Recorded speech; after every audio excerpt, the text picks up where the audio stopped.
Už 26. raz prekonávali najlepší chodci trať z Prahy do Podebrad. Ale nikdy nebolo také zlé počasie ako v tohoročnom 27. ročníku. Aj tohto roku sa zúčastnili na pretekoch zahraniční chodci, a to Angličania a Švédi.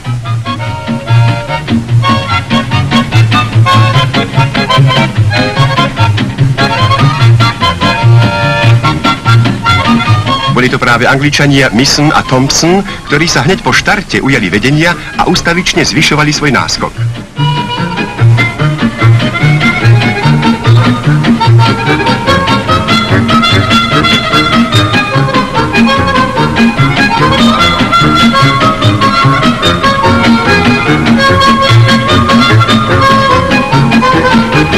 Zaslúžili majster športu, niekoľkonásobný víťaz týchto pretekov Doležal a lanský víťaz Sikora sa dali stíhať vedúcu dvojicu. Skvelým spôsobom doťahovali oboch Angličanov a zmenšovali ich náskok.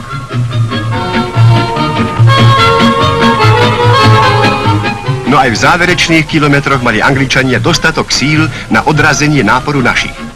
Výborne idúci Mason sa dokonca odpútal od svojho krajana Thompsona. Vytrvalý dážď sprevádzal pretekárov celých 50 kilometrov a neopustil ich ani v cieli pretekov v Podebradoch. Víťazí Angličan Mason v druhom najlepšom čase v histórii pretekov 4 hodiny 15 minút a 15 sekúnd. Tretie miesto obsadil náš Moc, ktorý tak vyhral majstrovstvo republiky.